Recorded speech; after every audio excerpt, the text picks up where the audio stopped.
सरकार केवल दो सूरतों में डरती है। एक, जब सत्ता के खिलाफ सड़क पर आंदोलन होने शुरू हो जाएं, पब्लिक सड़क पर आ जाए। दो, जब विपक्ष एक होकर सड़क पर आ जाए। ये बात मैं बार बार बोलती हूँ, इसकी एक वजह है दोस्तों, क्योंकि इन दोनों सूरतों में सरकार जाने का डर होता है, सरकार से बेदखल होने का डर होता है। पूर्व में, ज्यादा पुरानी बात नहीं है, हमने अपने सामने ये होते देखा है। लेकिन बड़ा सवाल ये है दोस्तों कि नेपाल में हुई क्रांति या फिर बांग्लादेश और श्रीलंका में हुई अव्यवस्था के बाद क्या ये सरकार इतनी डर गई है, या फिर इसके मन में भी वो खौफ आ गया है कि अगर सत्ता के खिलाफ सड़क पर आंदोलन होने शुरू हो गए तो फिर कुर्सी जानी तय है। दोस्तों, क्या इसीलिए वक्त से पहले इस तरह की तैयारियां की जा रही हैं, बैठकें की जा रही हैं? दोस्तों, इंडियन एक्सप्रेस ने एक बहुत ही चौंकाने वाली खबर छापी है, बेहद एक्सक्लूसिव खबर है ये इंडियन एक्सप्रेस के लिए। महेंद्र सिंह मंदराल ने ये खबर लिखी है, और ये ऐसी खबर है दोस्तों जो लोकतंत्र से प्यार करने वाले हर नागरिक को पढ़नी चाहिए, समझनी चाहिए।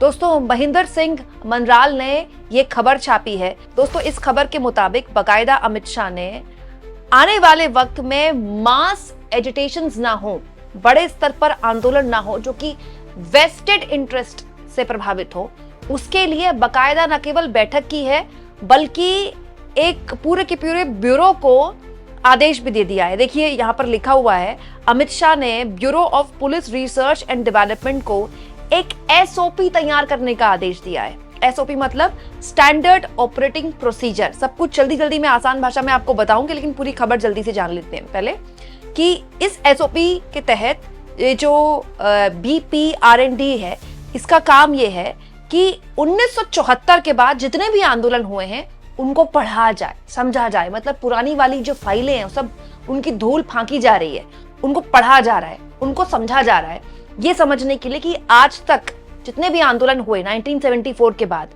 उसके लिए धन कहां से आया, फाइनेंशियल एस्पेक्ट क्या है उसके लिए, और किस तरह से ये आंदोलन हुए। दोस्तों, ये सब कुछ जुलाई के दूसरे हफ्ते में किया गया।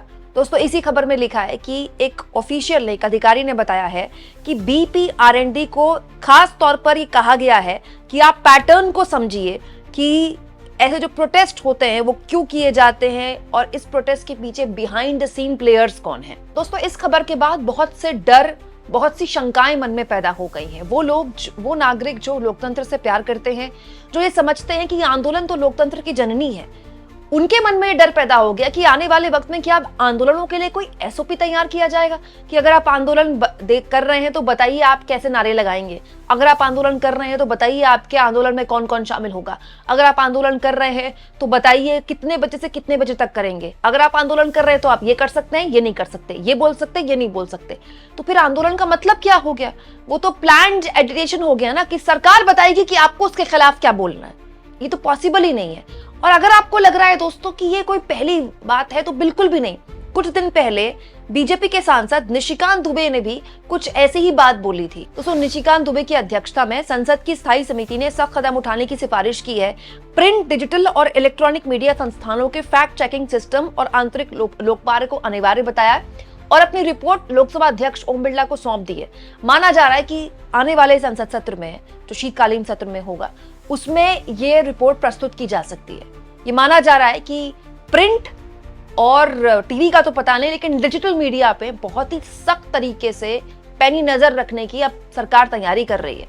ये दोनों वाक्य अलग अलग हो सकते हैं दोस्तों, लेकिन दोनों वाक्यों को अगर आप जोड़ें तो सीधा सीधा इसके तार जोड़ते हैं नेपाल क्रांति से उपजे सवालों पे।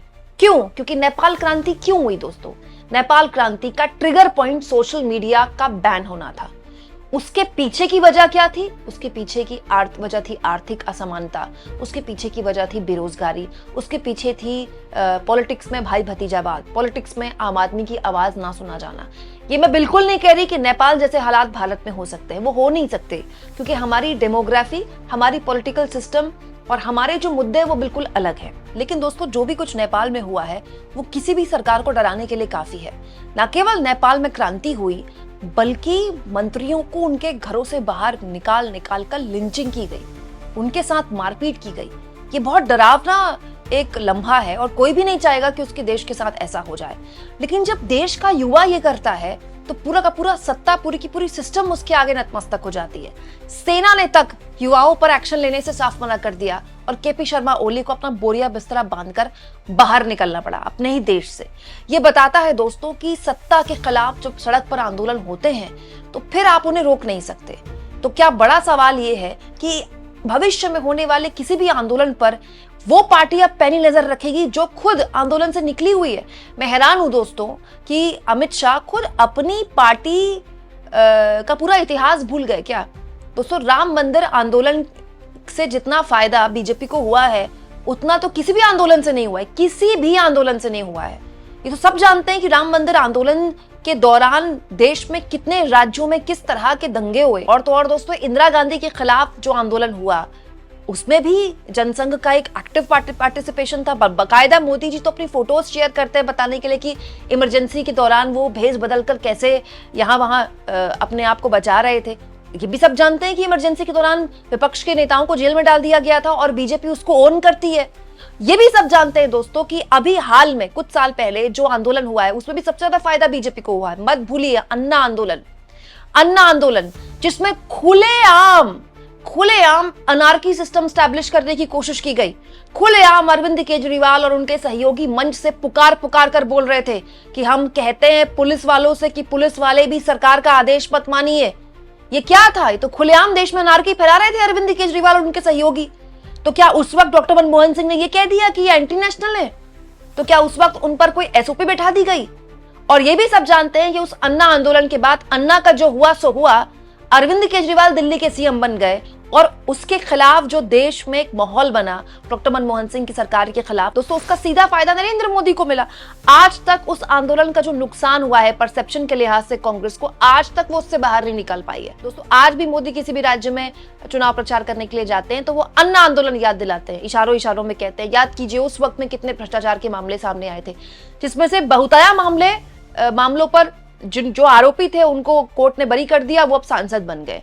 तो बड़ा सवाल यह है दोस्तों कि जो पार्टी निकली ही आंदोलन से है, अब वो आंदोलनों के लिए एसओपी तैयार करने की प्लानिंग कर रही है क्या? और अगर ऐसा है तो फिर किस बात का डर है, फिर ये किस बात का अंदेशा है? दोस्तों, मैं तो इस बात को लेकर हैरान हूं कि ये सब कुछ उस दौर में हो रहा है जब बीजेपी के पास अपनी खुद की बनाई एक वॉशिंग मशीन है, जब उसके पास ईडी सीबीआई है, मतलब विरोधियों के लिए तो उसके पास सारे ही हथकंडे हैं और वो सारे हथकंडे खुलेआम इस्तेमाल किए जाते हैं। हाल के दिनों में हमने 2 और घटनाक्रम देखे जब विपक्ष के 2 नेताओं को नजरबंद किया गया। संजय सिंह जम्मू कश्मीर गए अपने एमएलए से मिलने के लिए, लेकिन उनको जिस गेस्ट हाउस में ठहरे थे वहां नजरबंद कर दिया गया।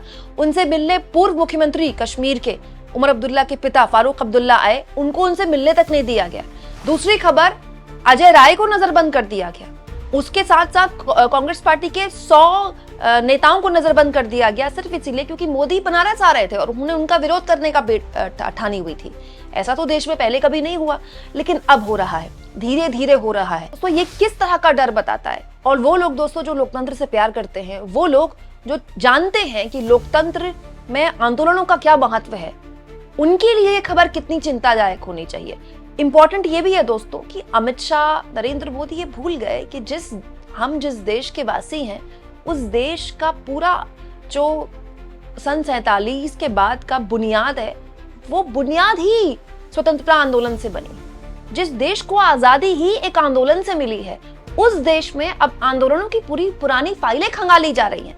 मैं तो ये सोच रही हूँ कि ऐसा डर तो वाजपेयी के मन में भी नहीं था, सरकार में तो वो भी रहे और उनकी सरकार की तो खुद मोदी जी बड़ी तारीफें करते हैं। तो जो डर वाजपेयी के मन में नहीं था, जो डर मनमोहन सिंह के मन में नहीं था, अरे जो डर इंदिरा गांधी के मन में भी नहीं था, वो डर अब नरेंद्र मोदी के मन में क्यों पैदा हो रहा है? और इस डर के पीछे का डर क्या है? वो कौन सी चीजें हैं जो उनको डरा रही हैं? कमेंट बॉक्स में जरूर लिखिए और जितना हो सके दोस्तों चैनल को शेयर भी करें, सब्सक्राइब भी करें और थैंक्स और ज्वाइन के ऑप्शन से अगर आप चाहे तो कुछ आर्थिक मदद भी चैनल की जरूर करें।